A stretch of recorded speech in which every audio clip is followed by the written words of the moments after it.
night that I ended up in Lesbos, there's no one around, and it was like a barren seaside sort of a place.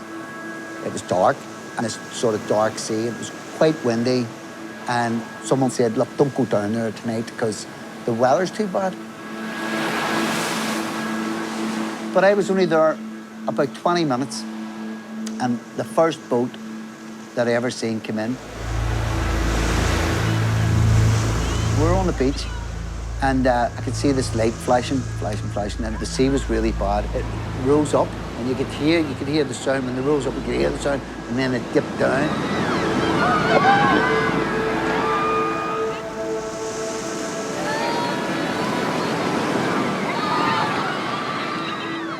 The cries of these people it was horrible. Babies screaming and all the rest, and the women were screaming. I'll never forget that sound, as long as I live.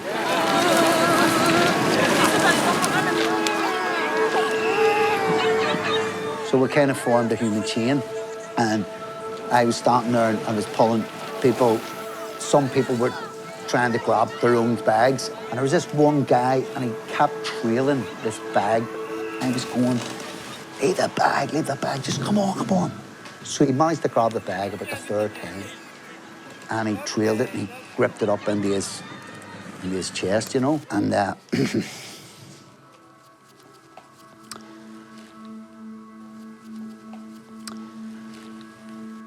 but it was a wee baby. And it wasn't a bag. It was a wee baby, and the baby was alive, thank God. At that moment, I realised, like, you know, these guys are risking everything for a better life, you know? So take it easy on these guys. Like, they're been through a lot, you know. That was my first boat. That sort of woke me up. Show these people compassion, you know, because they've been through so much, you know.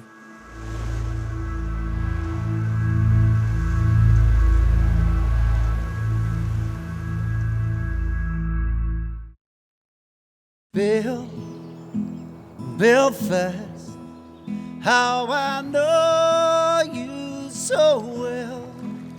You're like heaven. You're like hell.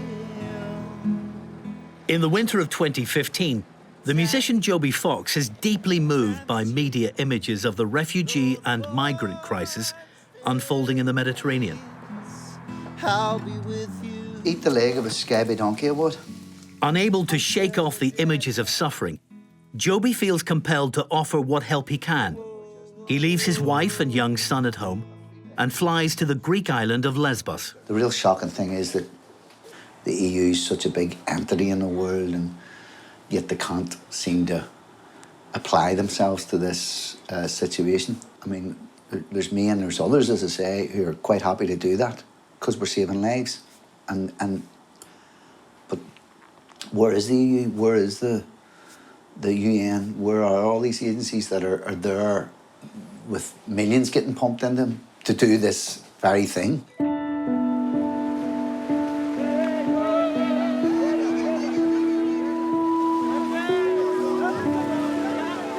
Once you're exposed to something like that, you feel a responsibility to these human beings, and ultimately that's what it is. That's what the responsibility is. I'm a human being, they're human beings. They need me.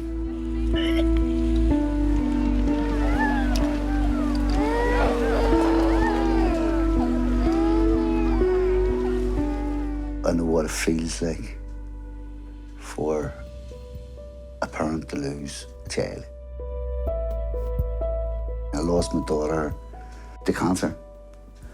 And when I watched, and I seen, you know, children dying and drowning in the sea.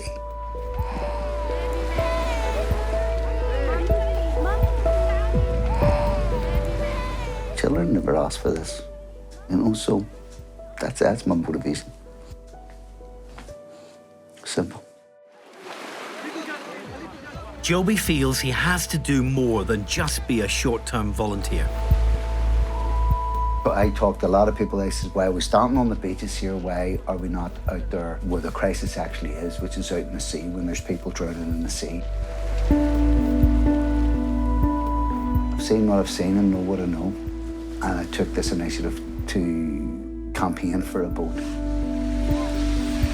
Okay, we're here at Scala, which is on a 10-kilometre stretch of beach here, which is facing out onto Turkey. This is a calm boat, believe it or not. I saw on Facebook that he went to Greece. I texted him actually, and he phoned me up and said, I hadn't spoken to him about 10 years, and he said, you're coming, basically. Jude Bennett, an art curator, is a former colleague of Joby. He may have the vision, but he knows he needs someone like Jude with project management experience.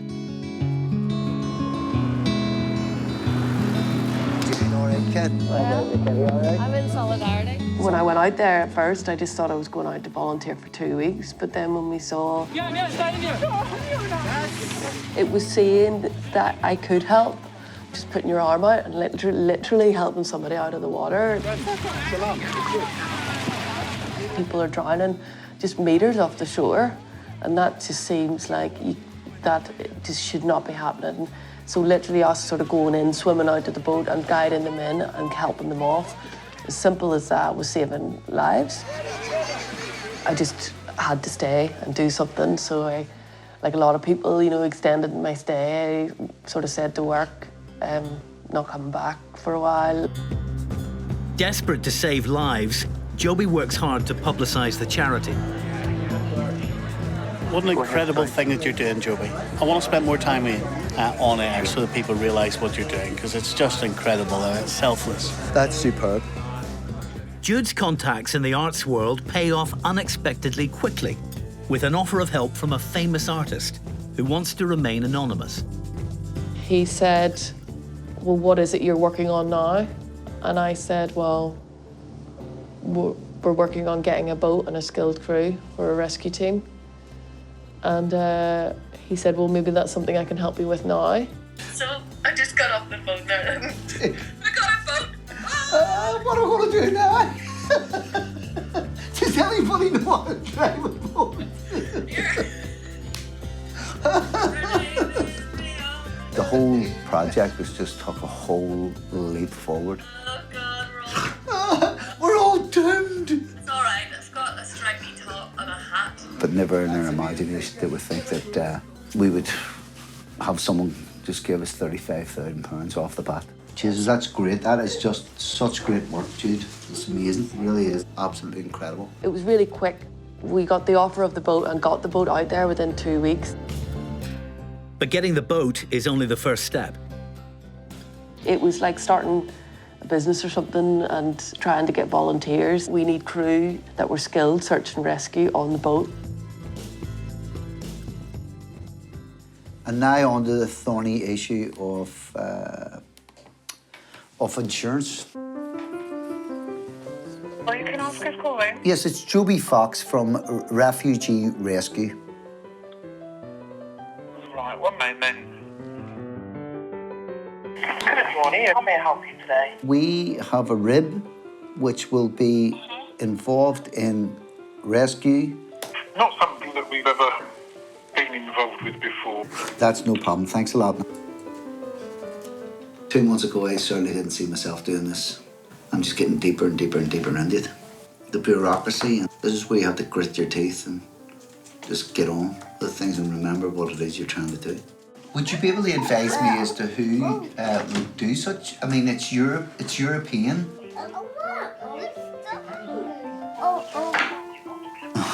Insurance companies, knobs. They're so hard to deal with. Great stuff. It takes days of phone bashing, but Joby finally gets insurance. See what we can do for you. All right, thanks a lot, man. I hope to speak to you soon. Good to talk to you. Take it easy. Bye now. Cheers. Bye, bye, bye. Bye-bye.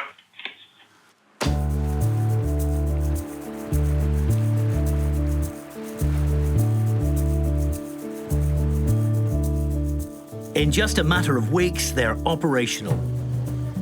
They name their boat Mo Cara, my friend.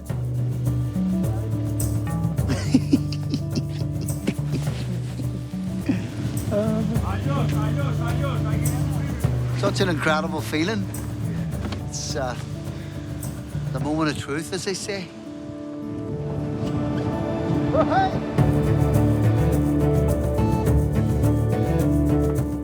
Two lifeguards from Devon, Richie Hurd and Ben Jarvis, are joined by Rathlin Island ferry skipper Michael Cecil. Mo Cara has her first volunteer crew.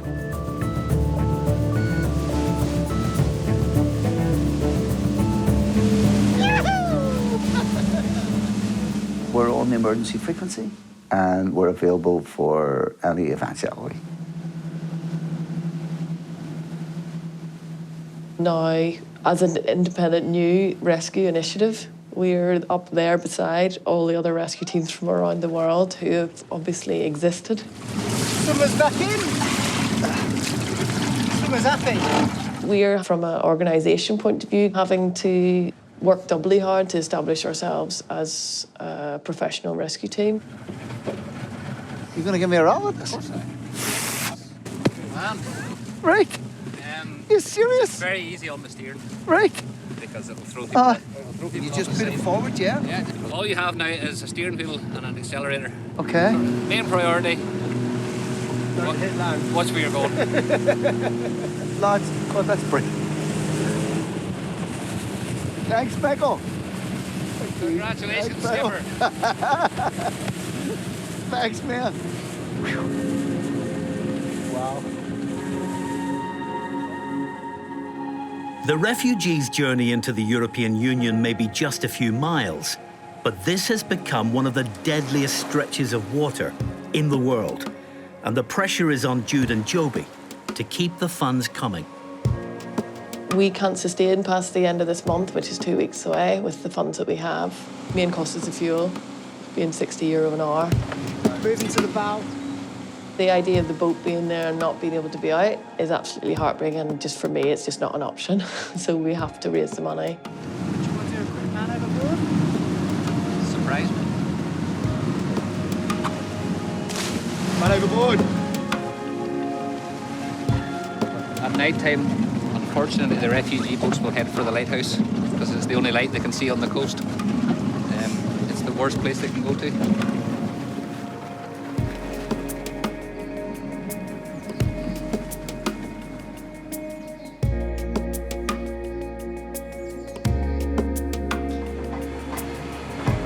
If you look around, the landscape it's very, very similar to what we find out in Greece and the Greek islands. Distance here is very similar to Lesbos to Turkey. It's about 6.5 miles from harbour to harbour, and it's probably what inspired me to go in the first place.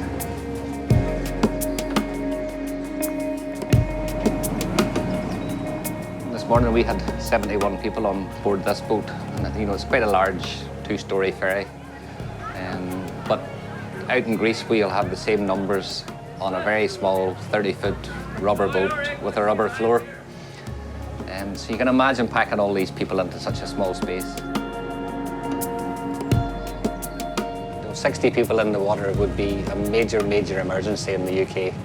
You know, every helicopter that was available would be sent to it, all the lifeboats would be sent to it, and it would be headline news all around the world for days and days. But it's just a daily occurrence in Greece.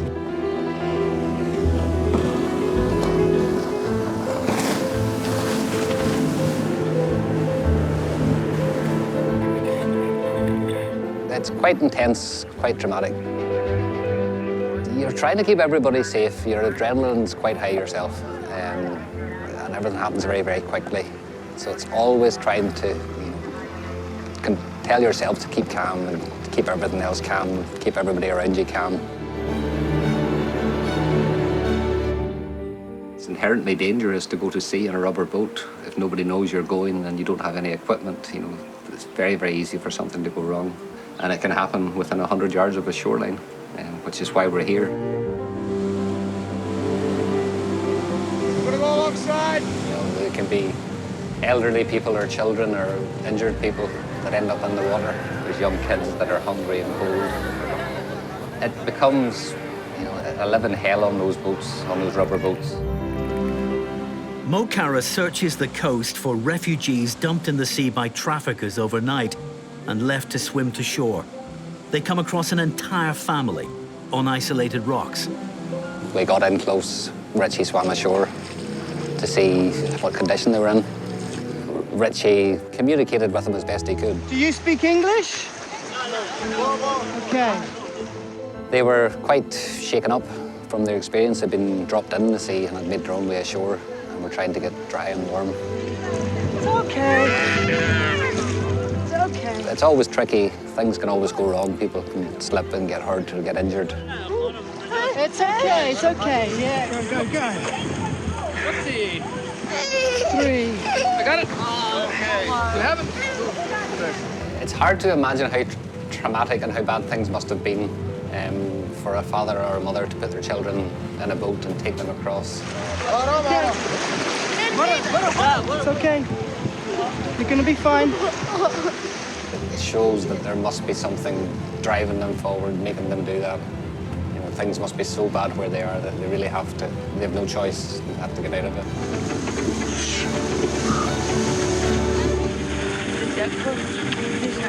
My pleasure. My pleasure.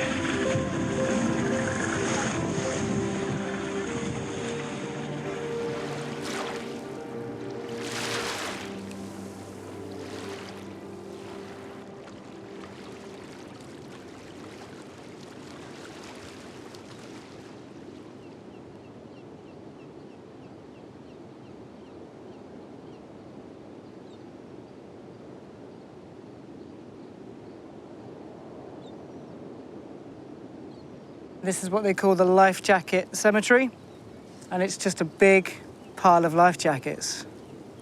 Nothing else. Hundreds of thousands of them.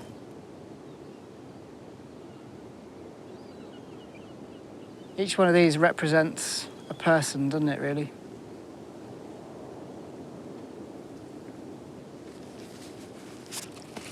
That's a new one.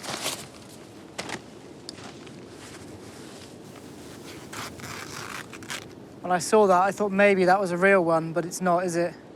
Nope. It's the same parcel packaging as all the rest, eh?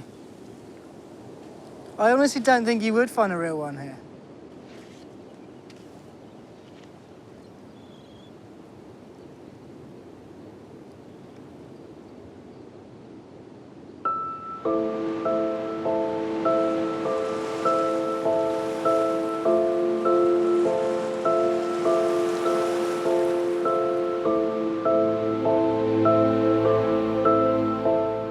On Lesbos, the number of refugees and migrants are growing. Very few are being allowed to travel on. Many fear they'll be deported out of the EU and back to Turkey. When I first came here, just as an ordinary volunteer, it was easy, it was simple. But, you know, since those days, it's moved on to almost like a more sort of a corporate level. EU pressure is now forcing Turkey to shut down the smuggling routes. Joby's team aren't having an easy ride with the Greek Coast Guard, a military force whose primary role is border security rather than life-saving. Ultimately, that's risking lives, this kind of power struggle, which we don't really care about. So yeah, we're at a stage where we're very frustrated.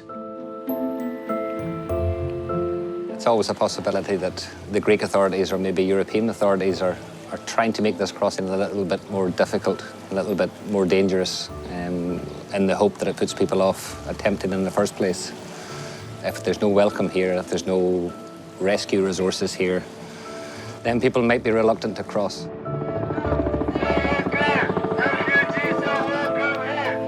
Once you open the door, it's the Pandora's box, really. Now I can see the raw, naked side of Fortress Europe. I'm on the phone to like Human Rights Watch, different lawyers asking about what is going on here, trying to understand, what is breaking the law, and to try and protect the crew, but also trying to protect the refugees. Most are prisoners in a detention center. Others are in unofficial satellite camps. This one is threatened with closure. This is Ireland and Pakistan International, is it? These people, they're no different from us. How would you like it? You know, having to leave your home and your family and everything else. What can people not understand about that? It's so fucking easy just to flick off the TV and shut the door and forget about it all.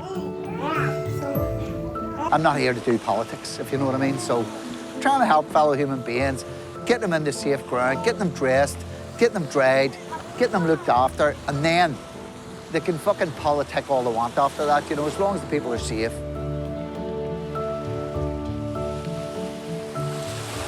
The sea, like, it can be so beautiful. At the same time, it can be so violent at the same time.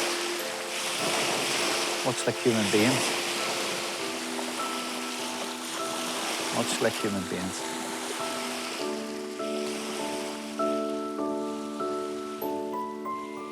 Hellenic Coast Guard, this is Mokara. We have found a body. Hellenic Coast Guard, this is Mokara. We have found a body. When we were alerted, there was bodies in the water. They were probably in the water for about 12 hours. Hellenic Coast Guard, this is Mokara. We have a body. Over. The crew arrives too late. 15 refugees drowned in this incident. Just 2 were saved. If we were allowed out on exercise and being in the area quite freely, then we most likely would have come across them earlier. Yeah, contact. For the Coast Guard, they actually said, we promise we will get in contact with you if something big happens, you know. No, they won't. They didn't. What does it take for the Coast Guard to actually contact us? The pressure is taking an emotional and a physical toll on everyone.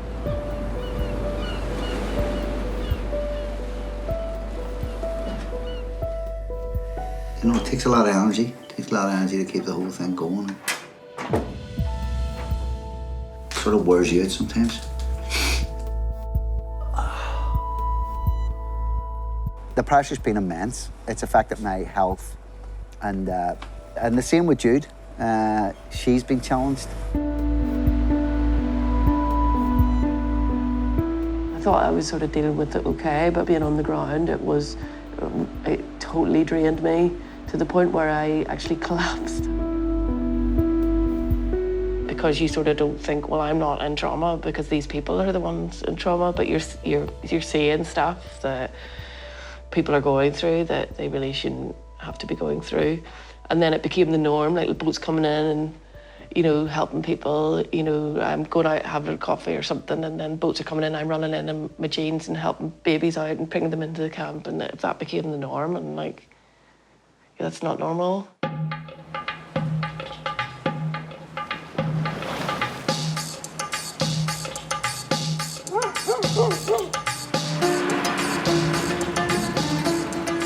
The threatened camp closure goes ahead. Deportations are starting. The main detention centre, built for hundreds but holding thousands, is at breaking point. The divide over the migration crisis is deepening within the EU. Thousands of refugees are arriving as we speak. They are making their way. Estimated more than 60,000 asylum seekers remain stranded in Greek camps. The frustration comes from seeing what happens on the ground, what is actually happening in reality, and then what people are being told on the news. There's just so many horrible things being done. People forget real quick, you know, how bad it's been for these people. It's fucking awful for these people.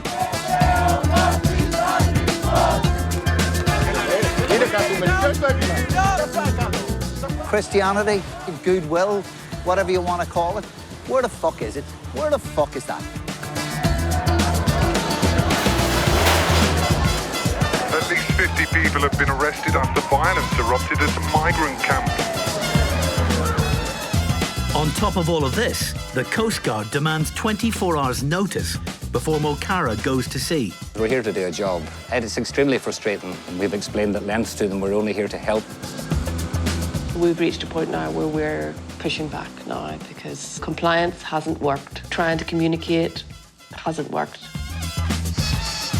We've fought off an absolute bureaucratic assault on our organisation, here, there and everywhere, and they've tried to curtail us as much as they possibly could and try and control us, and we've fought them tooth and nail. People like me had to come along and serve up to these people, these big world overbloated humanitarian organisations, so-called humanitarian organisations. They do great work, so you can't criticise them when they get it wrong. Well, they got it fucking wrong here, and people need to fucking know about that. They got it spectacularly wrong, and the price that was paid were fucking lives out on that sea. Nighttime crossings are increasing, and it's more dangerous than ever. The death rate is now double what it was in 2015 and 2016.